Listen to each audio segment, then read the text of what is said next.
한 달 만에 IELTS 7.5를 받을 수 있게 되었습니다. 그 비결은 바로 결론부터 말씀드리자면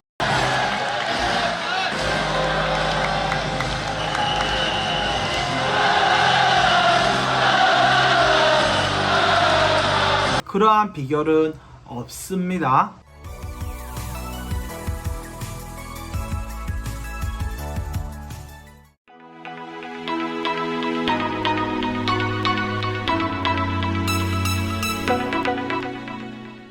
아마 제가 영어 교육 쪽에, 영어 교육, 사교육 쪽에 있다면은 그러한 비결이 있습니다. 저만 따라하면 됩니다. 라고 이야기를 하게 될지도 모르겠습니다. 실제로 IELTS 공부를 위해서 아독사라는 카페에 가입을 하게 되면 쪽지가 참 많이 오더라고요. 자기가 뭐 IELTS 7.5를 받았는데 비법을 공개하겠다. 하고 들어가 보니까 결국에 강의를 사는 얘기더라고요. 세상에 뭐 한 달 만에 7.5를 받을 수 있는 비법이 있을까요? 없습니다. 그러면 누가 IELTS 공부하겠습니까? 그런 방법은 없어요.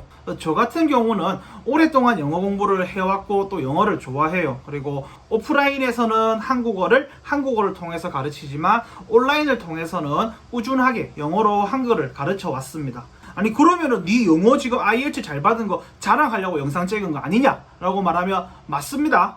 뭐 저에 대한 보상도 있지만은 제가 그래서 한 달 동안 영어 공부를 해온 사람으로서 또한 한 명의 영어 교육 전공자로서 제가 어떻게 공부를 했는지 어떻게 조금 더 효과적으로 할 수 있었는지 제 경험을 바탕으로 분명 저보다 영어 잘하는 사람 엄청 많을 거예요. 그래서 이런 제가 했던 경험을 바탕으로 또 다르게 그러니까 지금 아마 이 영상을 보시게 되는 분들은 빠른 시간에 하셔야 되는 분들인 것 같습니다. 그냥 세상에서 가장 좋은 방법은 꾸준하게 지속적으로 영어 공부하는 게 제일 좋아요. 그거는 뭐 영어뿐만이 아니라 모든 언어를 꾸준하게 지속적으로 공부를 하면은 잘할 수밖에 없습니다. 그래서 제가 하고 싶은 이야기는 저의 학습 경험을 바탕으로 해서 여러분도 여러분만의 경험을 만들어 보는 것이 어떨까 하는 취지에서 영상을 만들어 봤습니다. 저는 이제 영어 교육과 관련해서 이해관계가 있는 사람도 아니고 한 달간의 제 학습 수기를 공유하고 싶어서 영상을 찍게 되었습니다. 그래서 이런 잡소리 다 필요 없고 니 어떻게 공부했어? 가 궁금하신 분들은 영역별 학습 전략 파트로 바로 넘어가셔서 보시면 될 겁니다. 그 이전에는 제가 왜 IELTS를 치게 됐는지 그리고 그 준비하는 과정에서 어떤 것들을 느꼈는지에 대한 이야기고 마지막에는 영역별로 어떻게 준비를 했는지로 구성을 해봤습니다. 그리고 하나 명심할 것은 저는 현재 한국어를 가르치고 게다가 지금은 방학이었습니다. 방학이라는 말은 뭐 좋게 말하면 쉴 수 있다, 방학 좋은 의미지만 다른 측면에서는 백수란 말입니다. 하루 종일 저 영어 공부만 했습니다. 물론 일어나서 밥을 먹고 이렇게 뭐 수험생처럼 24시간 내내 한 것은 아니지만 하루 중에 대부분을 영어 공부에 썼습니다. 그렇게 했기에 이런 점수가 가능했던 것이지 뭐 그냥 뭐 한두 시간 보고 가서 경험 삼아 가봤는데 7.5점 나왔어. 절대로 아니에요.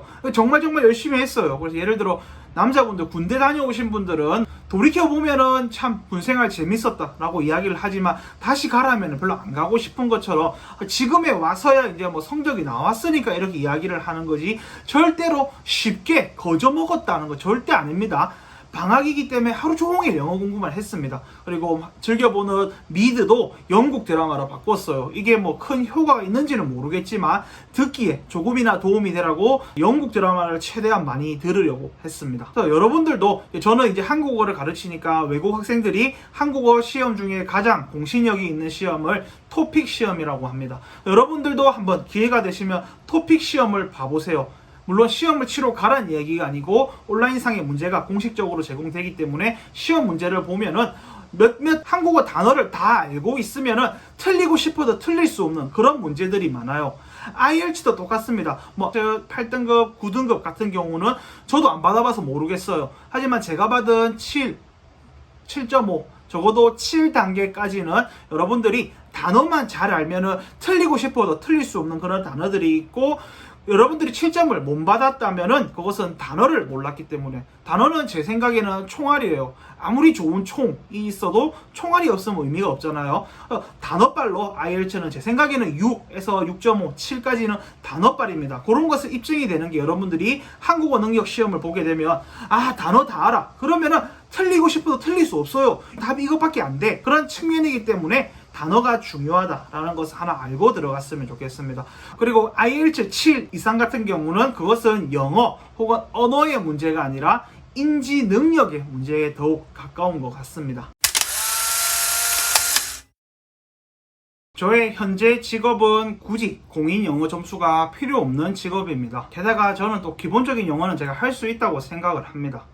저는 외국인들에게 한국어를 가르치는데 외국인들에게 한국어를 가르치는데 영어가 필요 없어요.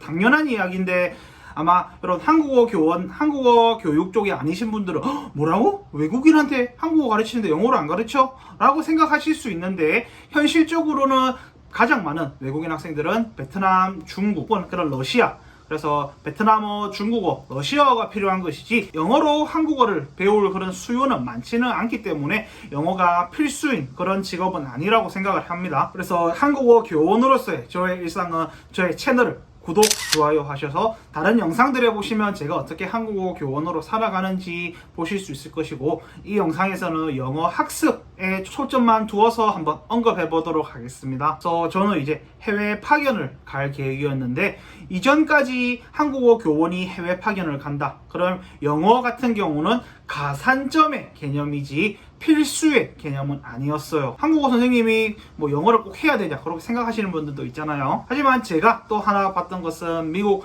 풀브라이트 장학재단에서 한국어 보조 강사를 미국의 대학으로 보내는데 거기서는 공인 영어 성적이 필수였습니다. 그래서 이런 것도 제가 좀 미리미리 평소에 공부를 해서 시험을 쳐뒀으면 좋겠지만 아마 뭐 이런 근자감이 있었겠죠. 그냥 하면 된다 그러다가 당장 2달 앞으로 모집 공고가 다가와서 부랴부랴 영어 공부를 시작하게 되었습니다. 그래서 좀 파악을 해보니까 다행인지 불행인지 토플을 쳐도 되고 IELTS를 쳐도 되고 둘 중에 하나를 반드시 점수 몇 점 이상을 받을 것이 필수 조건으로 되어 있었습니다. 그래서 저도 조금 알아봤죠. 처음에는 저는 토플을 칠 생각이었어요. 왜냐하면 토플이 더 유명하고 이미 저는 토플을 한번 쳐본 적이 있기 때문에 토플을 칠 생각이었는데 쓸데없는 자존심인지 모르겠는데 그 점수를 조금 더 나은 점수를 받고 싶더라고요. 그래서 조금 알아보다 보니까 토플보다는 IELTS가 훨씬 쉽습니다. 물론 제 개인적인 의견입니다.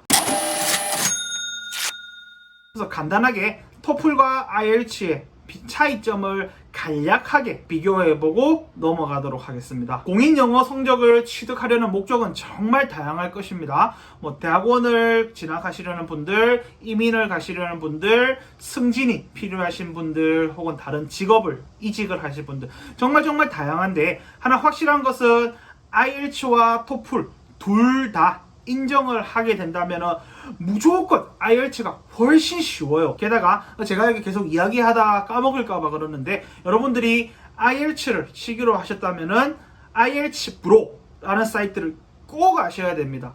자, 다른 거 다 몰라도 IELTS 프로라는 사이트가 있다. 그 사이트에 기출문제가 올라온다. 그 정도만 알아도 충분합니다. IELTS 프로에 대해서는 또 나중에 또 언급하도록 하겠습니다. 그래서 저도 IELTS냐 토플이냐 가장 큰 고민을 했는데 토플의 가장 큰 장점은 요새 홈 에디션이라고 해서 집에 앉아서 시험을 칠 수 있어요. 굳이 시험장 안 가고 내 집에 앉아서 시험을 볼 수 있다는 가장 큰 장점이 있었습니다. 그럼에도 불구하고 제가 IELTS를 택한 이유는 말하기 시험 때문입니다. 저 같은 경우는 개인적으로 사람에게 이야기하는 것을 너무 좋아할 뿐만이 아니라 외국인한테 이야기하는 것을 너무너무 좋아했어요. 생판 처음 보는 외국인이 내가 영어를 이야기하는데 그 영어를 알아듣고 반응을 해준다. 지금 생각만 해도 정말 기분이 좋거든요. 그런데 토플 같은 경우는 혼자서 이야기하고 혼자서 녹음해야 돼요. 그래서 저는 그거 너무 싫었어요. 내가 혼자 기계에게 녹음한다는 거, 그것도 말을 해야 되는데 이런 것들은 조금 성향의 차이인 것 같아요. 어떤 분들은 이렇게 생판 모르는 외국인이랑 이야기한다는 자체가 너무 부담되고 이렇게 살아있는 외국인이 막 자기에게 질문하고 막 예측되지 않은 그런 질문을 하는 게 너무 두려워 하시는 분들도 있어요. 그런 분들은 토플로 가는 게 맞을 것 같아요. 뭐 결국에 듣기나 읽기 비슷비슷해요. 조금의 차이는 있지만은 가장 큰 차이점은 말하기 평가를 어떻게 하느냐인데 토플도 IELTS도 정해진 유형이 있지만은 실제 IELTS도 실제로 한 사람이 원어민이 앉아 있지만은 그 사람이 엄청 특이한 질문을 막 갑자기 깜짝 놀랄 만한 그런 질문을 하질 않아요. 정해진 대로 하지만 그래도 뭔가 살아있는 생물체가 앉아있다는 게 부담스러워 하시는 분들이 있더라고요. 원어민이 앉아있는 자체가 좀 부담된다. 원어민에게 이야기하는 게 부담된다. 그러신 분들은 토플로 가는 게 맞습니다. 하지만 저는 사람, 특히나 외국인을 만나서 이야기하고 내가 이야기를 했을 때 저 외국인이 알아듣고 대답을 해주면은 너무너무 행복하거든요. 실제로 시험 칠 때 정말 행복했어요. 조금 더 장난을 치고 싶기는 하지만 정해진 시간이 있기 때문에 장난은 못 치지만 그 조금의 뉘앙스 같은 것들 이야기하면은 그 원어민도 알아듣거든요. 저 같은 경우는 말하기 영역이 선택하는데 가장 큰 중점이었던 것 같습니다. 게다가 토플과 IELTS는 총 시험 진행 시간에 있어서도 차이가 납니다. 이 영상을 보시는 여러분들이 어떤 연령대이신지는 모르겠지만은 저도 이제 좀 나이를 먹어가니까 집중 시간에 한계가 있더라고요. 근데 토플 같은 경우는 최소 3시간, 아이덴티피케이션 카드까지 확인하고 그러면은 3시간에 3시간 반 이상이 시험 시간에 소모가 됩니다. 3시간 반 이상 제가 집중할 자신이 없더라고요. 하지만 IELTS 같은 경우는 2시간 20분 정도면 끝납니다. 그리고 제가 하나 말한 것은 모든 시험은 CBT, 컴퓨터로 치는 시험 기준으로 말하는 겁니다. 저는 종이로 치는 시험 안 쳐봐서 모르겠습니다. 저의 모든 포커스는 컴퓨터로 시험을 치는 게 중점이 되어 있습니다. 그럼 컴퓨터로 IELTS를 치게 되면은 한 2시간 반 넘어가지 않아요. 그럼 1시간이라는 시간이 시험 집중에는 엄청 큰 시간이거든요. 단어야 평소에 공부하면 되는데 그날의 집중력이 가장 중요하다고 생각하는데 3시간 반 집중할래? 2시간 10분 정도 집중할래? 그러면 당연히 2시간 10분 집중하겠다고 저는 선택을 할 것 같았고 그게 IELTS였습니다. 게다가 토플의 쓰기 영역 같은 경우는 쓰기만 하는 것이 아니라 읽고 듣고 써야 돼요. 물론 이게 교육학적의 관점으로 보면은 통합형으로 하는 게 맞아요. 쓰기만 물어보는 것이 아니라 듣기를 통한 쓰기, 읽기를 통한 쓰기를 하는 게 교육학적으로는 옳을지 모르겠습니다. 하지만 피시험자, 시험을 치는 입장에서는 짜증나거든요. 쓰기는 쓰기만 하고 싶지. 들으면 듣기 했는데 또 듣기 해야 된다. 그 말이고, 읽기도 지문도 토플 지문 읽기 쉽지 않습니다. 그에 반해서 IELTS는 듣고 쓰는 거 없어요. 그냥 보고 쓰고 그게 다예요. 이렇게 안 보고 외운 거를 쓸 수는 없으니까. 그래서 듣고 쓰고 그런 거 없이 그냥 읽고 쓰고 쓰기에 더 충실한 쓰기이기 때문에 저에게는 더 편하다고 생각이 되었습니다. 그래서 결론적으로 저에게 있어 IELTS가 더 인간적이고 더 물론 시험 자체가 실생활 언어와는 거리가 멉니다. 하지만 그런 와중에 토플과 IELTS를 비교하면은 IELTS가 조금 더 인간적이고 언어 중심적인 시험이라고 판단을 했습니다. 특히나 토플 같은 경우는 ETS에서 실시하는데 여러분들이 잘 아시는 토익 시험도 ETS에서 해요. 그래서 ETS 같은 경우는 Education Test Service라는 컴퍼니, 회사입니다. 그들이 교육자들로 구성되어 있다고 저는 생각하진 않아요. 하나의 비즈니스, 장사를 하는 그런 모델인데 그렇다고 해서 IELTS를 하는 케임브리지가 그렇게 교육적인 기업이냐? 는지는 잘 모르겠습니다. 저도. 하지만 이렇게 ETS 같은 경우는 워낙 장사치라는 이런 성향도 강해서 그런 반감도 있었어요. 게다가 저는 토플 응시를 과거에 해봤었는데 토플이라는 것을 시험을 쳐보면은 물론 좋은 영어 시험이고 신뢰도, 타당도가 있는 영어 시험인 것은 확실합니다. 하지만 제가 느끼기에 토플은 얼마나 그들의 양식에, 그들의 스타일에 익숙해졌는가를 많이 필요로 합니다. 이 말은 토플과 관련된 책이나 수업, 인강, 시험 등등 관련 기반, 토플 관련 기반 시설에 얼마나 투자를 했느냐, 얼마나 돈을 썼느냐가 정말 중요한 시험입니다. 내가 그게 어느 정도 투자를 해서 익숙해지면은 정말 잘 볼 수 있는 시험인데 좀 투자를 하지 않고 순전히 나 영어 좀 해, 영어 실력만 믿고 치기에는 조금은 거리가 있는 그런 시험이라고 판단을 했습니다. 그래서 토플과 관련해서 얼마나 돈을 많이 썼느냐가 필요한 시험이지 얼마나 네가 영어를 열심히 했느냐 또 중요하긴 해요. 하지만 영어 공부를 열심히 했냐 또 중요하지만 토플 특유의 그 문제 유형들, 형식들을 익숙해지기 위해서는 토플을 많이 쳐봐야 할 수밖에 없는 그런 구조라고 생각을 했습니다. 하지만 이에 반해서 IELTS는 조금의 정해진 유형이 있거든요. 그런 유형만 익숙해지면 나머지는 내가 영어 공부를 열심히 해서 메꾸어 갈 수 있는 것이지 IELTS는 명확합니다. IELTS 기출문제를 공식적으로 케임브리지에서 내주거든요. 저는 뜯지도 않았는데 이런 IELTS 책이 있습니다. 그래서 얼마 전에 IELTS 16이 나왔는데 15 이거 저 뜯지도 않았어요. 왜냐하면 그죠 불법이긴 하지만은 뭐 페이스북이나 구글에 가면 PDF 파일이 다 있더라고요. 저는 이렇게 종이 시험을 친 것이 아니라 컴퓨터 시험을 쳤기 때문에 추후에 다시 언급하겠지만은 저는 CBT로 컴퓨터로 쳤기 때문에 이런 종이 시험 하면 안 돼요. 종이로 치는 거랑 컴퓨터로 치는 거랑 엄연히 엄청 다릅니다. 저도 물론 이렇게 종이에 줄 쳐가면서 밑줄 그어가면서 공부를 해왔고 그렇게 하는 걸 좋아해요. 하지만 시험 칠 때는 다르기 때문에 아무튼 말이 계속 샜는데, 그래서 IELTS 같은 경우는 케임브리지에서 뭐 1년에 한 권, 2년에 한 권 정도 나오는데, 그 16, 이제 얼마 전에 16권이 나왔으니까 16권, 15권, 2권 정도만 풀어보고 가면 충분합니다. 그 외에 새로운 유형 안 나옵니다. 다 거기서 돌고 도는 거기 때문에 요 한 권이면 충분하다. 조금 더 시간이 있으면은 2권 플러스 IELTS 프로 2권 이상. 저는 이제 이야기하는 게 한 달간 준비하는 거기 때문에 한 달에 이 한 권 풀어도 되는 거예요. 그래서 저는 이제 이 한 권과 이제 16권은 이제 PDF로 받아서 했는데, 여러분들도 아무튼 IELTS는 간단해요. 뭐 그냥 케임브리지에서 나오는 IELTS 16, 15 2권 정도만 풀어보면 끝입니다. 5, 4, 끝.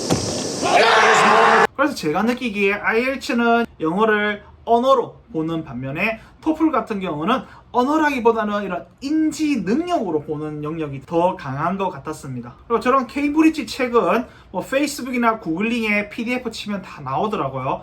그래서 이게 참 뭐 제가 권장하지는 않겠습니다. 그거는 각자 알아서 선택할 영역인데, 가장 중요한 것은 컴퓨터로 시험을 치시는 분들은 이런 스크린에 익숙해질 필요가 있다고 생각을 합니다.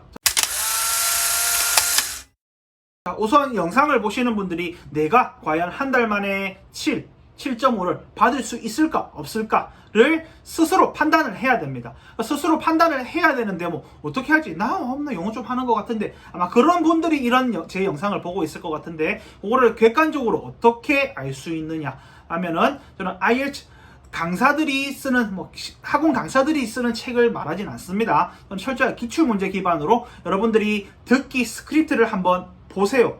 듣기 스크립트를 봤을 때 80에서 90% 이상 이해가 가면은 저처럼 한 달 만에 7.5 이상을 받을 수 있습니다. 하지만 듣기 스크립트를 봤는데 모르는 단어가 태반이다. 그러면은 이 영상 끄시면 됩니다. 제가 이야기하는 것들이 아무런 관련이 없는 이야기예요. 그냥 처음부터 차근차근 해가시는 게 맞지. 이렇게 제가 하는 방식대로 한다고 해봤자 시간 허비만 되기 때문에 영상 끄시고 기초부터 차근차근 하시는 게 더 효율적이고 효과적인 영어 학습 방법이 될 것입니다. 그래서 딱 듣기 지문을 봤을 때 8, 90% 그냥 다 이해가 간다. 그러면은 이제 제가 했던 학습 방법이 도움이 될 수 있는데, 제가 이 말을 하는 이유는 모르는 단어는 절대로 들리지 않아요. 게다가 듣기는 우리가 듣는 거지 보는 게 아니잖아요. 그래서 엄청 쉬워요. 듣기 지문 자체는 상당히 쉬운 내용이에요. 다만 그것이 듣기라 보니까 조금 듣기 힘들 수가 있어서 그렇지, 읽기 지문으로 절대 이렇게 쉬운 게 안 나오거든요. 그래서 여러분들이 딱 듣기 지문을 눈으로 봤을 때 80%에서 90% 이상 다 아는 내용이다. 그러면은 여러분들도 한 달 안에 IELTS 6.5에서 7 정도를 받을 수 있는 수준이라고 생각을 합니다. 저 같은 경우도 내가 뭐 할 수 있을까 궁금해서 해커스 사이트에 들어가 보니까 해커스랑 저는 관련이 없습니다. 물론 해커스 인강은 하나 들었습니다. 그래서 그거는 나중에 또 언급을 하겠습니다. 해커스 사이트에 가니까 사전 레벨 테스트가 있더라고요. 그래서 테스트를 해보니까 저는 이 점수를 받았습니다. 하지만 저는 이 점수가 공신력이 있다고 생각을 하지는 않습니다. 12개 중에 11개 맞췄으면 레벨 9가 만점인데, 저는 적어도 8.5 이상 받아야 되는데, 저는 7.5도 잘 받은 것이라고 생각해요. 이게 찍을 수가 있잖아요. 찍은 것들 중에도 맞은 것이 있기 때문에 냉정하게 보면은 저는 제 성적이 7.5까지는 아니라고 생각을 합니다. 그냥 운이 좋아서 7.5가 나왔던 거지. 아무튼 여러분들도 스스로를 한번, 우리 소크라테스 형님이 말한 대로 know thyself. 제가 판단하는 기준은 듣기 지문을 봤을 때 다 아느냐, 그 정도 단어 수준이 되어 있다면은 읽기 지문도 덤빌만 하다. 하지만 듣기, 내가 모르는 단어는 죽어도 안 들립니다. 게다가 우리 한국 사람들은 워낙 미국 영어에 익숙해져 있어서 영국 영어 발음하면 좀 예를 들어 water 이런 거 water 같은 거 알아듣는데 avoid, 특히나 모음 발음이 너무 달라서 천천히 들으면 알 수 있는데 빠르게 듣는 시간에서 저도 제 avoid, 피하라는 단어 알거든요. 그거 모르면 말이 안 되잖아요. 근데 듣기에서 너무 많이 틀리더라고요. avoid 안 들려요. 걔네들 발음 연음 처리하는 방식도 저는 미국식 영어, United States of America에 익숙해지다 보니까, 그래서 제가 하고 싶은 이야기는 듣기를 눈으로 봤을 때 그게 안 읽히면 답이 없고 다 읽히면은 한번 도전해 볼 만하다. 그것을 이제 시발점, 요거 아닙니다. 출발점으로 잡으면 좋을 것 같습니다. 컴퓨터로 CBT로 시험을 칠 거냐, PBT로 시험을 칠 거냐. 토플 같은 경우는 뭐 IBT라고 인터넷으로 사는데, IELTS 같은 경우는 Computer Based Test CBT라고 해요. 그래서 저 같은 경우는 단기간에 점수가 필요했는데, 물론 저도 종이로 치는 게 더 편해요. 항상 종이에 밑줄 치면서 영어 공부를 해왔기 때문에, 시험도 그렇게 쳐왔기 때문에. 하지만 종이로 시험을 치게 되면은 시험 날짜도 많이 없고 또 많이 기다려야 돼요. 그래서 저는 단기간에 점수가 필요했기 때문에 그냥 CBT로 쳤습니다. 그래서 CBT를 친다면은 여러분들도 CBT에 익숙해질 필요가 있어요. 이런 인강 강사들, 뭐 다른 일반적인 매체들은 CBT가 아닌 페이퍼, 종이 기반으로 이야기를 많이 하는데, 글쎄요, 뭐 여러분들이 종이 시험을 쳐도 될 경우라면은 뭐 저랑은 상관없는 것 같습니다. 이 영상에서는. 하지만 저는 제가 느끼기에는 뭐 시험도 컴퓨터로 하는 게 더 효과적이고 효율적이라고 생각해요. 특히나 쓰기 같은 경우는 너무 편해요. 손 적는다고 손목 아픈 것도 없고 또 글자 수도 체크해봐야 되는데, 컴퓨터로 치면 글자 수 다 나오고 수정하기도 엄청 편하니까요. 하지만 이런 컴퓨터로 시험을 치게 되면 여러분들이 가장 신경을 써야 되는 것은 reading, 읽기 영역을 가장 신경을 써야 됩니다. 그래서 어떤 사람들은 공부는 머리가 아닌 엉덩이로 한다고 합니다. 저도 그 말에 동의합니다. 하지만 이런 CBT 시험에서 공부는 제 생각에 눈으로 하는 연습을 해야 된다고 생각해요. 특히나 이렇게 뭐 밑줄 쳐가면서 손으로 할 수 있는 게 아니에요. 물론 컴퓨터 시험장 가면은 하이라이트 기능을 할 수 있어요. 이렇게 밑줄 치는 기능, 메모. 시상 메모는 이렇게 메모까지 하고 있어요. 그래 여유로운 시간이 없습니다. 그래서 밑줄 정도는 칠 수 있지만은 저는 그냥 밑줄 칠 시간도 없이 그냥 눈알로 왔다 갔다 하면서 치는 게, 듣기 할 때는 굳이 이렇게 눈알 굴릴 필요가 없어요. 항상 순서대로 가기 때문에, 그래서 듣기에는 중요하지 않았지만 읽기 영역에서만큼은 제가 어떻게 준비했는지 컴퓨터 화면 상태를 보여드리겠지만, 제가 리딩 공부하는 방법인데 저는 듀얼 모니터를 쓰고 있습니다. 그래서 한 곳에서는 지문 그대로 두고 지문과 문제를, 물론 실제 시험 현장에서는 컴퓨터 프로그램 안에서 한 모니터 안에 모든 것이 나옵니다. 하지만 저는 연습을 할 때 이 문제, 이 지문에 대한 퀘스천들을 여기에 두어서 이렇게 눈으로 보는 연습을 했고, 전 이것이 정말 중요하다고 생각을 했습니다. 문장, 패러그래프 따로 보면서 문제를 이렇게 눈으로 왔다 갔다 스캐닝하는 것이 가장 중요하다고 생각을 했습니다. 리딩에 있어서는. 그래서 저도 여러분들이 이런 환경이 된다면, 혹은 컴퓨터 하나에 이렇게 뭐 아이패드를 써도 상관은 없으니까 이렇게 해서 리딩 같은 경우는 이렇게 눈으로 왔다 갔다 스캐닝하는 훈련을 하는 것이 가장 중요하다고 생각을 합니다. 이렇게 눈알을 돌려가면서, 영어 교육에서는 스캐닝이라고 그러거든요. 필요한 정보를 이렇게 눈알로 찾아가는 그런 연습을 해야 되는데, 이렇게 막 종이 넘기고 동그라미 치고 그렇게 연습하면 CBT 때 망합니다. 컴퓨터로 칠 때는 그냥 밑줄 정도가 다지, 눈알로 이 부분 이 단락 여기야, 이 키워드 여기야, 이런 것들 하는 것들을 정말 열심히 연습을 해야 됩니다. 그 외에 뭐 쓰기나 말하기는 논외로 하겠습니다. 쓰기나 듣기 같은 경우는 뭐 CBT나 페이퍼나 큰 차이는 없다고 생각합니다. 하지만 컴퓨터가 더 편하고, 가장 중요한 것은 reading, 읽기 영역에서는 그 CBT에 맞추어서 준비를 하는 것이 정말 중요하고, 뭐 선택권이 없으면 당연히 그렇게 해야 된다고 생각을 합니다. 여러분들이 CBT를 쳐야 되는 상황이라면.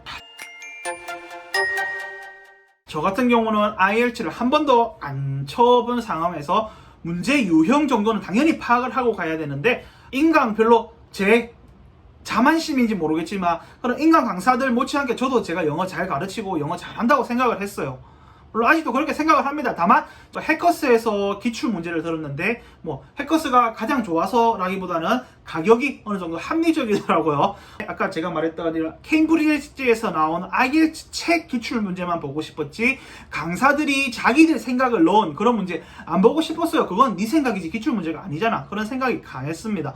그래서 다행히 해커스에서 보니까 기출 문제만 이렇게 다루어주는 강의가 15권 딱 있더라고요. 그래서 그거 하나 정도 봤는데 여러분들 중에 IELTS를 한 번도 안 쳐보신 분 중에서 저처럼 빠르게 시험을 쳐야 되는 분들은 기출 문제 강의는 볼 가치가 있다고 생각을 합니다. 왜냐하면 거기에 강사들은 저보다 더 오랫동안 그 문제들을 파악을 해왔기 때문에 문제 유형에 있어서는 저보다 훨씬 전문가들이죠. 그리고 물론 저보다 영어도 잘하실 겁니다. 그분들은. 그래서 저는 이 15권 한 권의 인강을 봤지만은 인강을 보면서 그 강사 선생님들이 빈출되는 유형들이라든지 자주 빈칸에 나오는 듣기에서 자주 빈칸에 나오는 단어들 그런 것들이 상당히 도움이 됐고 가장 제가 도움이 됐던 것은 IELTS 문제는 순서대로 나오는 주로 다 순서대로 나오는데 순서대로 안 나오는 영역이 있어요. 그것들은 영역별 준비 방법에서 따로 언급을 드리겠습니다. 그래서 아마 제가 스스로 공부했어도 이런 것들을 알게 됐을 건데 인강을 통해서 보면 조금 더 단기적으로 빨리 돼요. 하지만 인강을 본다는 것은 내 스스로 1시간을 공부한 거랑 인강을 1시간에 본 것은 공부한 거 아니라고 생각을 해요. 그거는 인강 강사가 뭐 이야기한 거지 내 머릿속에 온 건 아니기 때문에 한 달 안에 IELTS를 준비해야 되는데 인강을 듣게 되면은 그만큼 시간을 뺏긴다는 그런 위협이 있어요. 그래서 저 같은 경우는 가장 듣고 싶었던 강의는 읽기, 리딩 강의였어요. 그 다음에 리스닝, 유형 정도 필요하니까 스피킹이랑 라이팅 같은 경우는 그냥 궁금해서 강의 한 강 정도는 보고 아예 안 봤습니다. 저보다 훨씬 영어 잘하시는 분들이죠. 쓰기를 하든 말하기를 하든. 저는 그렇게 할 자신도 없고 할 필요도 없다고 생각했습니다. 할 수도 없어요. 한 달 안에 그분들처럼 나머지 강의를 안 봐서 어떻게 하는지 모르겠는데 적어도 읽기와 듣기 같은 경우는 인강을 보게 되면 그 강사 선생님들이 유형들에 대해서 정리를 해주시기 때문에 특히나 IELTS는 제 영상을 보신 분들은 굳이 IELTS 기출 영상을 안 봐도 될 정도로 제가 영역별 문제풀이에서 조금 더 자세하게 말씀을 드리겠습니다. 그래서 독학이냐 인강이냐 이야기를 했을 때 한 달 안에 인텐스하게 끝내야 되면은 인강의 도움을 조금을 받는 건 괜찮아요. 하지만 인강만 본다고 절대 안 됩니다. 인강은 인강 선생님들이 공부한 거지 여러분들이 공부한 건 절대로 아니기 때문에 그리고 인강을 보게 되면은 뭐 2시간, 3시간을 보게 되면은 제 느낌으로는 내가 스스로 공부할 3시간을 빼앗긴 그런 위험성을 감수하고도 불구하고 읽기랑 듣기 정도는 들을만 했다고 생각을 합니다. 그리고 뭐 시간이 많으면은 기초부터 차근차근 하시면 됩니다. 인강 들어서 뭐 어느 인강 사이트가 좋은지는 저는 잘 모르겠습니다. 다만 저는 그냥 해커스가 가장 유명하다길래 해커스에 가서 다행히 기출 문제가 있길래 기출 문제 그래서 저는 원래 읽기, 듣기 2개 강의만 사려고 했는데 가격이 2개 강의 사는 것보다 종합반 하나 읽기, 듣기, 말하기, 쓰기 다 같이 하는 게 더 싸더라고요. 그러다가 이 책도 무료로 주고 하니까 그래서 저는 종합반을 신청을 하긴 했는데 뭐 거지는 안 들었거든요. 근데 읽기랑 듣기 정도는 들을 가치가 물론 제가 뭐 같이 판단하기는 그렇지만 아무튼 도움이 됐습니다. 읽기는 정말 도움이 됐습니다. 순서대로 나오는 문제 유형들을 알게 되어서 그것은 영역별 파트에서 조금 더 자세히 다루도록 하겠습니다. 자, 이제 제가 영역별 준비 방법에 대해서 의견을 나누어 보도록 하겠습니다. 그래서 저는 한 달 동안 준비하면서 제가 풀었던 책의 양은 케임브리지에서 나온 IELTS 15 같은 경우는 제가 인강을 통해서도 들었습니다. 그리고 16권 같은 경우는 얼마 전에 나와서 이제 막 인강을 찍고 있더라고요. 실상 듣기나 읽기는 필요할지 모르겠지만 쓰기 같은 경우는 그 유형만 다 알면 되는 거고 뭐 말하기 같은 경우는 IELTS 불어를 하는 게 더 맞습니다. 그래서 따지고 보면 제가 풀었던 총 문제의 양은 케임브리지에서 나온 요거 15권, 16권 플러스 IELTS 불어. 말하기는 IELTS 불어만 보면 끝납니다. 끝이에요. 먼저 시험 순서대로 듣기, 읽기, 쓰기 순이 아니라 제가 생각하기에 저는 한 달 만에 끝내야 됐잖아요. 한 달 안에 여러분들 말하기와 쓰기를 늘릴 수는 없어요. 물론 제 생각이 틀렸을 수도 있습니다. 하지만 제가 판단했을 때 쓰기, 뭐 인강의 강사들이 주는 플랫폼들이 있는데 그 사람들 영어 너무 잘해요. 그래서 여러분들 제가 지금 이제 한국어를 가르치고 있는 학생이 쓴 글인데 여기 한번 보시겠습니다. 보면 뭐 잘 적었는데 뭔가 모르게 어색하잖아요. 단어들 맞는데 그 함께 오는 콜로케이션, 연어 관계가 거의 안 맞는 것들이 많잖아요. 맞긴 한데 좀 웃긴 그런 말들이 있잖아요. 그래서 저도 제가 영어를 학생들에게 가르치기 이전에 영어의 학습자로서는 정말 어려운 단어들 많이 외우고 많이 공부하고 해봤는데, 이제 한국어 원어민으로서 한국어를 시험 치는 면접관이 되어보니까 이게 나쁜 건 아닙니다. 외국인은 외국인이구나라는 게 느껴져요. 물론 피나는 노력으로 외국인 같지 않게 영어를 잘하는 분들, 한국어를 잘하는 분들도 있지만, 저는 제 능력의 한계인지 모르겠지만 외국인은 외국인이라고 생각을 해요. 어떤 말을, 그래서 외국인들이 사자성어를 쓴다고 해서 그게 상황에 맞게 떨어지면 정말 멋있는 단어지만, 여러분들이 IELTS 9등급 받아야 되면 그렇게 하는 게 맞아요. 하지만 한 달 단기간에 끝내야 되면은 외국인은 외국인일 수밖에 없다. 그래서 그런 어색하게 하는 것보다는 그냥 조금 더, 그래서 제가 하고 싶은 이야기는 한 달 안에 끝내려면은 듣기와 읽기에서 끝장을 봐야지, 말하기와 쓰기는 한 달 한다고 크게 달라질 거 없습니다. 냉정하게 말해서 쓰기 한 달 연습한다고 달라질 게 있을까요? 없어요. 안 달라져요. 그 템플릿 하루 종일 외우고 있으면 가서 똑같이 쓸 수 있을까요? 그 문제 똑같이 절대 안 나오는데 의미가 없는 거잖아요. 그래서 여러분들이 저도 물론 그렇지만 왕장 문제를 풀 때는 틀리면 조금 짜증나고 무서워, 내일 점수 못 받는 거 아니야, 그럼 무섭긴 한데, 그래서 저는 쓰기나 말하기는 한다고 해서 크게 는다고 생각을 안 했어요. 그래서 집중을 해야 되는 것은 듣기와 읽기라고 생각을 했습니다. 그리고 쓰기와 말하기를 할 때 하나의 팁을 드리자 하면은, 여러분들 거짓말 해도 괜찮아요. 쓰기 할 때 주장을 말하고 동의하냐 비동의하냐, 장점이 많을까 단점이 많을까 물어볼 때 그 supporting detail, 근거들을 이야기해야 되잖아요. 거짓말해도 상관없어요. according to the KBS or according to the Seoul National University Research 같은 거 써서 그냥 여러분들의 논리를 적으면 되는 거지. 이거는 연구가 어디 있을까? 그런 고민할 시간 없습니다. 쓰기 할 때 그냥 가져다 쓰세요. 아무데나 내가 쓰고 어떤 조사에 따르면, 통계 조사에 따르면은 이런 성향이 더 많았다, 한국인들은 이런 모습을 보였다. 다 거짓말해도 괜찮아요. 말하기 할 때 저는 항상 익명의 여자친구를 만들었어요. 내가 어떤 얘기를 해도 다 동의해줄 여자친구. 그래서 나는 내가 그렇지 않다고 생각을 했는데 내 여자친구는 항상 그렇게 이야기를 해줬다. 그래서 여자친구에 의하면은 이런 것 같다. 이렇게 해도 괜찮아요. 특히나 저는 남자이기 때문에 제가 말하기 평가도 인터뷰어가 남자였어요. 그래서 내 여자친구가 진짜 핫했는데 그런 거 이야기하면 자기도 웃기거든요. 그래서 그런 것들을 없어요. 저 여자친구 없습니다. 그래서 그런 거짓말을 해도 거짓말했다고 도덕적으로 뭘 하지 않습니다. 나의 근거를 말하기 위해서, 혹은 뭔가 내가 이 소리 느낌이 있어 이 배 탔는데 이거를 보충할 만한 근거가 없다. 그럴 때 가상의 인물을 만드세요. 가상의 연구기관을 만들어서 쓰면 됩니다. 그것이 제가 쓰기와 말하기에서 해줄 말의 답니다. 한 달 안에 할 수 있는 건 없습니다. 그래서 조금 더 중점을 듣기와 읽기에 두는 것이 맞다라고 저는 그렇게 생각을 했습니다. 또한 쓰기를 할 때 혹자들 이렇게 말해요. 영어는 반복을 싫어하기 때문에 반복을 하면 안 된다. 맞아요. 맞는 말이에요. 하지만 시험 칠 때 못 알아듣게 난해하게 그렇게 말 적는 것보다 간단하게 했던 거 반복해서 쓰는 것도 괜찮아요. 명사 바꾸어서 쓰는 거 그냥 어에서 더로 바꾸는 그걸로 끝나 계속 써도, 물론 유창한 영어를 한다면 그것은 틀린 개념이긴 하지만은 지금 시험 쳐야 돼. 시험 치는 데는 그냥 채점자가 잘 알아들을 수 있게 하면은 더 좋다고 생각을 합니다. 예를 들어 이제 쓰기 같은 경우 첫 번째 문제는 도표나 차트 하는 건데, 여기서도 원래는 여러분들 fluctuation이라는 단어 들어보셨습니까? There is a fluctuation in blah blah. 그래서 fluctuation, 변동이 있다. 이런 것에서 제가 잘났다고 영어 자랑하는 거 맞습니다. 이런 것들을 쓰는데 여러분들 이런 단어를 모르게 되면은 그냥 업 앤 다운 써도 돼요. 그렇게 해서 쉬운 단어로 내가 한 달 안에 그렇게 엄청난 단어를 할 수는 없기 때문에 그냥 쉬운 단어로 써서 이렇게 there is a fluctuation, 변화가 있다 한 문장 쓰고, 그 다음에 증가하다, increase, 감소하다, decrease, 가장 높은 값, highest, 가장 낮은 값, lowest, 그 다음에 similar, 비슷한 점, contrast, 차이점, 이 정도 적고 마지막 in conclusion, as a result, 이 정도만 적으면 됩니다. 더 이상 적을 시간도 없고 1번 문제는 이렇게 짧게 그냥 적으면 끝나요. 그냥 증가가 있다, 감소가 있다, 증감이 있다, 가장 높았다, 가장 낮았다, 끝 하면 됩니다. 그 다음에 쓰기 두 번째 같은 경우는 이런 것도 한 달 안에 크게 증가할 수는 없는데 기본적인 플랫폼을 만들어 보자면은 의견에 대해서 여러분들의 의견을 제시해야 됩니다.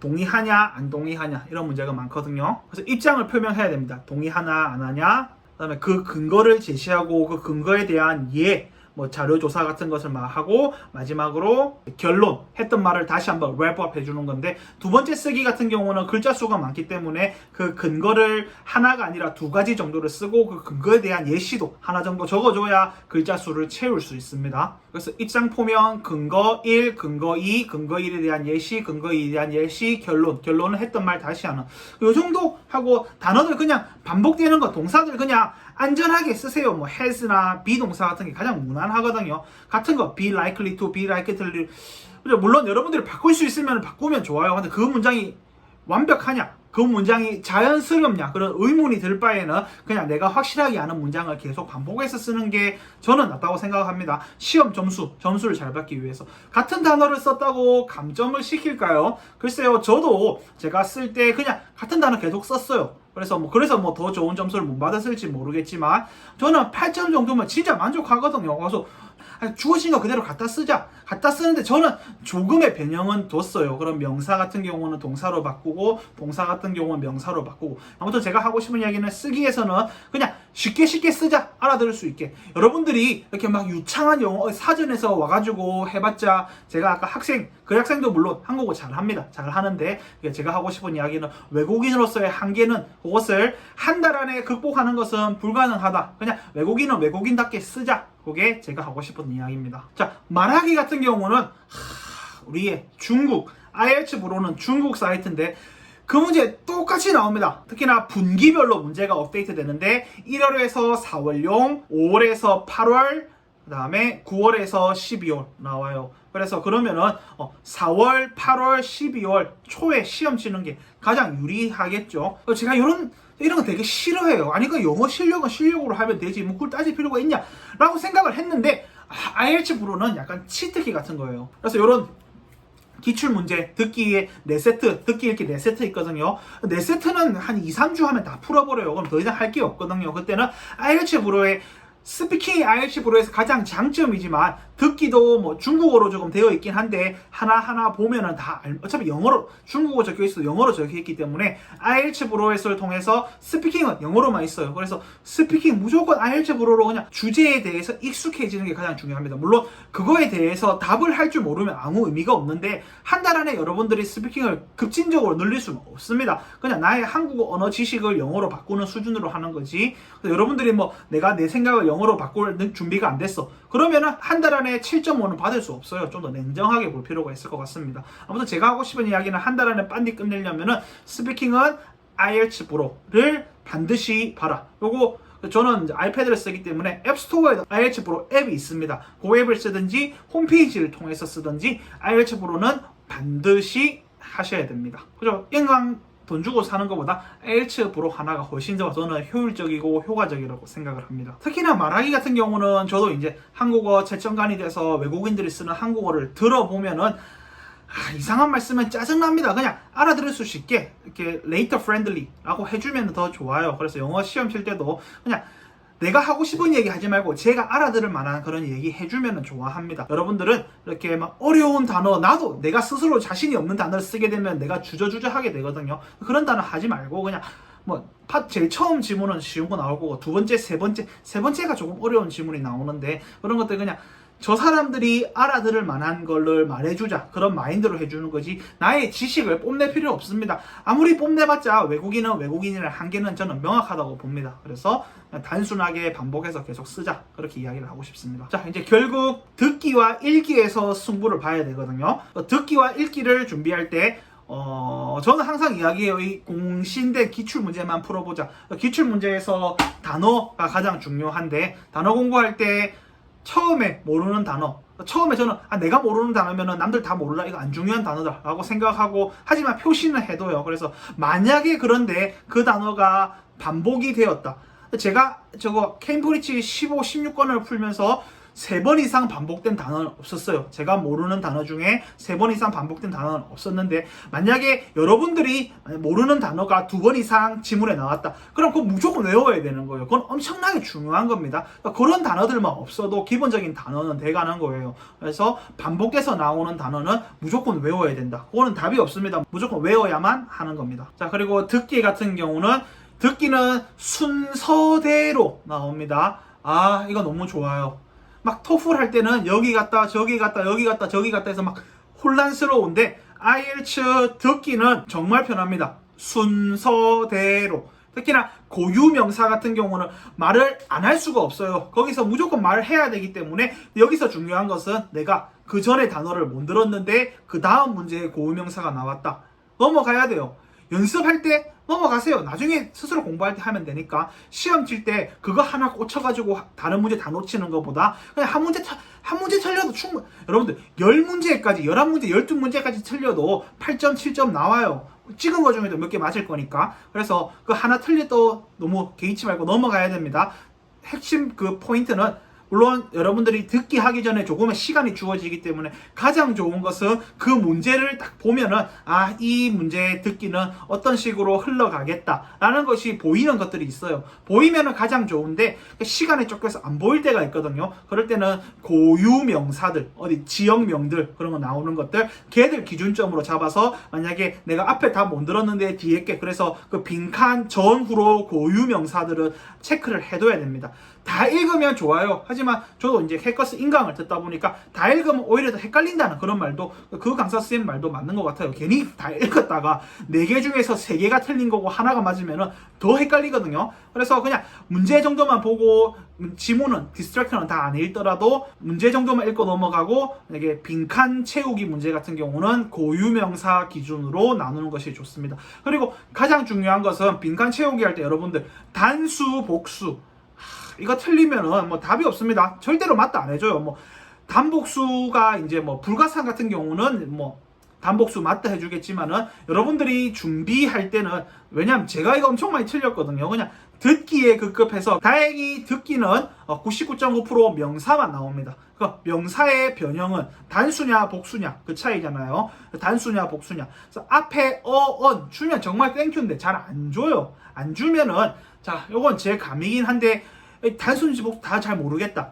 그러면은 제 감으로는 복수형이 대부분 정답이었어요. 하지만 이것은 제 감인 거고 불가산 명사 같은 경우는 단수형으로 적어야 되거든요. 그래서 여러분들이 한 달 안에 준비를 할 정도의 실력이 됐다고 판단을 하시면은 이렇게 뭐 하나 더 맞는 것도 중요하지만 단수형을 복수형으로 적어서 틀리거나 복수형으로 적어야 될 칸에 단수형으로 적어 틀리면은 결론적으로 틀린 거거든요. 부분 점수 안 줍니다. 0점 아니면 1점 맞는 건데 정말 억울하거든요. 그래서 단복수형 동사의 변형을 글쎄요. 제가 제 시험 칠 때 동사의 변형은 나오지는 않았어요. 그래서 명사의 단수형, 복수형을 반드시 구분하도록 연습할 때 정말 철저하게 칼같이 해야 됩니다. 이 자리가 단수 자리인지 복수 자리인지. 그리고 만약에 그 도중에 하나를 못 들었다. 그럼 넘어가세요. 넘어가도 우리의 뇌가 한 1분 정도 다시 상기해 볼 시간이 있거든요. 그리고 이제 리스닝 같은 경우 컴퓨터로 치면은 답안 작성 시간을 종이로 적을 때는 10분 준다고 하는데 모르겠습니다. 그건 제가 안 쳐봐서. 컴퓨터로 하면 1분 정도 주는데 다시 스캐닝 하면은 생각날 때가 있어요. 가장 중요한 것은 못 들었으면 넘어가세요. 넘어가고 그 기준점은 고유 명사들로 하되 빈칸을 적을 때 명사는 단수, 복수형 꼭 한번 확인을 해야 됩니다. 그리고 저도 이제 듣기를 계속해서 기출문제만 반복했는데 여러분들 avoid라는 단어 저 avoid 발음 맞잖아요. 내가 발음할 수 있다는 것을 들을 수 있다는 건데 IELTS 기출문제에서 듣기 avoid 진짜 안 들립니다. 얘네들 발음은 약간 물론 연음 처리해서 그런 것도 있긴 한데 뭐 따라 할 수도 있겠는데 진짜 안 들리더라고요. 그래서 이런 것들은 조금 글쎄요. 저는 이런 영국식 발음이 쉽게 익숙해지지는 않았다. 그 다음에 일기 같은 경우는 자 서머리 문제 80% 이상이 순서 일치형입니다. 그 인강 강사 선생님은 뭐 비일치가 있다 그래 주로 일치를 했는데 제가 볼 때는 99.9% 일치인 것 같아요. 그래서 서머리 문제 볼 때는 서머리 문제가 너무 좋은 게 그 지문에 큰 유형이 다 보여요. 그래서 읽기 같은 경우는 이게 순서 일치형이 있어요. 지문에 나오는 순서대로 문제가 나오는 것들. 그런 것들은 땡큐. 그냥 봐가면서 체크해가면서 2개 동시에 하면 되는 건데 조금 난해한 것은 인포메이션 찾는 거나 사람 이름 적는 것. 이런 것들은 순서대로 되진 않거든요. 그런 것들이 조금 이제 눈으로 푸는 문제가 필요해요. 이 사람 뭐 피터 잭슨이 있으면 P가 이 지문에 나왔다, 이 지문에 나왔다. 하지만 가장 큰 베이스는 순서 일치형이 많습니다. 그리고 순서 일치 안 하는 문제 틀려도 여러분들이 뭐 IELTS 8급 이상, 그거 받으시는 분들은 그거 다 하셔야겠죠. 제가 그거는 저도 그 점수를 안 받아봐서 모르겠어요. 하지만 6.5에서 7점 정도 받으시려는 분들한테는 순서 일치만 다 맞추고 순서 비일치는 여러분들이 일부러 시험 문제 틀리려고 하지는 않을 거잖아요. 그래서 순서 일치형 위주로 풀어가되 이제 비일치형은 내가 할 수 있는 만큼만 해도 충분할 것 같습니다. 한 달이라는 시간 안에 했을 때 말하는 겁니다. 긴 시간이 주어지면 지문 하나하나 꼼꼼하게 다 하는 게 맞아요. 그거만큼 좋은 방법이 없습니다. 하지만 한 달이라는 시간 안에 인텐스하게 빨리 하려면 순서 일치형, 뭐 서머리 문제나 이제 객관식 문제 나오는 거, 그게 뭐 객관식 문제도 뭐 패러그래프 1, 그 다음에 뭐 닥터 존슨이 패러그래프 2에 나옵니다. 그 다음에 패러그래프 3, 그 다음에 피터 잭슨이 패러그래프 4.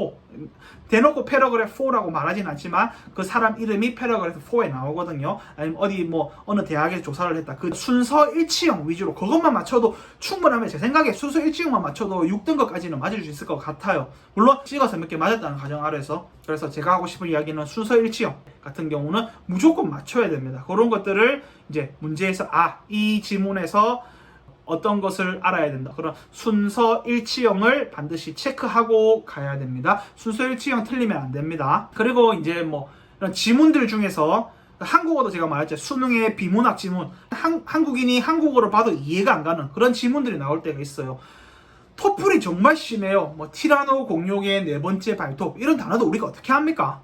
별 희한한 단어들 토플에 정말 많이 나오는데 일상생활 거의 보지 않을 것 같은 IELTS는 좀 덜하긴 한데 그래서 저는 이제 문과다 보니까 이제 과학 지문이 나오면 조금 어려울 때가 있어요. 그 이해가 안 가니까.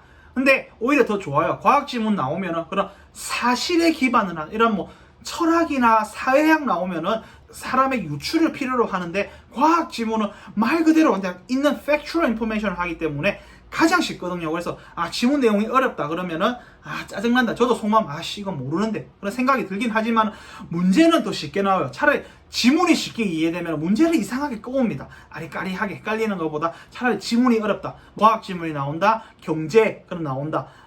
정말 어려워서 무슨 말인지 하나도 모르겠는데 그런 거일수록 고유명사 위주로 특히나 IELTS는 순서대로 나오는 문항들이 많기 때문에 그 순서에 맞추어서 지문이 어려우면 어려울수록 문제는 쉽다라고 생각을 하고 풀어가시면 도움이 될 것 같습니다. 자, 여기까지가 제가 한 달 동안 공부하면서 느꼈던 생각들 그리고 여러분들에게 의견을 나누고 싶었던 내용인데 저는 이제 또 고민을 많이 했어요. 풀브라이트도 지원하겠지만은 저는 이제 또 세종학당을 통해서도 외국에 나가고 싶었는데 세종학당을 지원할 때 공인 영어 성적에 IELTS는 없었습니다. 그럼 제가 만약에 세종학당을 통해서 해외를 나가게 된다면은 제가 무엇을 한 것일까요? 하지만 후회하지는 않습니다. IELTS라는 것을 한번 경험을 해봤고 이런 뭐 지식이 도망가지는 않을 거거든요. 이런 유형이 있었구나. 모르면 넘어 제꼈던 이런 제 점수에서 더 등급을 올리기 위해서는 듣기와 읽기에 더 집중을 해야 되거든요. 그래서 이제 무엇을 더 집중해야 되는지 알게 되어서 좋은 시간이었다고 생각을 합니다. 그래서 제가 여러분에게 큰 도움이 되었을지 안 되었을지는 모르겠지만 제 경험을 토대로 여러분들도 원하시는 IELTS 점수를 꼭 단기간에 빨리 받으셨으면 좋겠습니다. 물론 장기간 꾸준히 천천히 하는 것도 가장 좋은 방법입니다. 하지만 이런 IELTS나 토플이 과연 언어일까요? 여러분들 토픽 시험 한번 보세요. 그게 여러분들 한국인이잖아. 원어민들이 쓰는 언어와 같습니까? 동떨어졌어요. 에디 씨는 무엇을 먹어요? 어제 무엇을 먹었어요? 저는 어제 비빔밥을 먹었어요. 이렇게 이야기 안 하잖아요. 하지만 시험은 시험입니다. 그래서 제 느낌으로 시험은 그냥 한두 달 시험 치고 끝내는 게 맞아요. 시험을 3, 4개월 이상 이런 GRE나 SAT 같은 경우는 조금의 더 노력이 필요하지만은 토익, 토플은 그냥 두세 달 안에 끝내는 것이 가장 맞다고 생각을 합니다. 그래서 IELTS 같은 경우는 그냥 단순하게 써도 제가 느끼는 것은 그냥 저도 이렇게 영어 쓰기 잘한 거 아니거든요. 단순하게 있는 거나 잘 갖다 쓰자. 그래서 화려한 단어를 쓰는 것보다 화려한 문장 구조를 쓰는 것보다 꼭 써야 될 정보를 쓰자. 그것이 쓰기에서 가장 중요했고 말하기는 그냥 채점자 힘들어요. 나 하나만 이야기하는 게 아니고 여러 사람 계속 채점해야 되거든요. 그래서 그냥 생글생글 웃으면서 즐겁게 이야기해야 돼. 저 사람이 좀 알아들을 수 있는 단어. 우리도 조금 이상한 사자성어 같은 거 쓰면 잘 모르는 것처럼 이상한 단어 어려운 거 쓰지 말고 쉬운 단어 쉽게 반복해서 필요한 대답만 하자. 그게 제가 하고 싶었던 이야기고 듣기, 읽기는 정말 여러분들이 하면 할수록 더 늘 수밖에 없는 구조입니다. 하지만 순서 일치이기 때문에 그 순서에 맞게 안 틀려야 될 문제를 틀리지 말자. 그것이 한 달 안에 준비할 수 있는 가장 효과적인 방법이었던 것 같습니다. 자, 여러분 여기까지 시청해 주셔서 정말 감사하고, 혹시나 저는 이제 다시 제가 영어를 가르칠 일은 당분간은 없을 것 같습니다. 하지만 영어를 좋아했던 사람으로서 여러분들이 학습을 하면서 궁금했던 점이나 이 영상을 보면서 궁금했던 점에 대해서 질문이 있으면 언제든지 제가 답변을 드리도록 하겠습니다. 시청해 주셔서 감사합니다.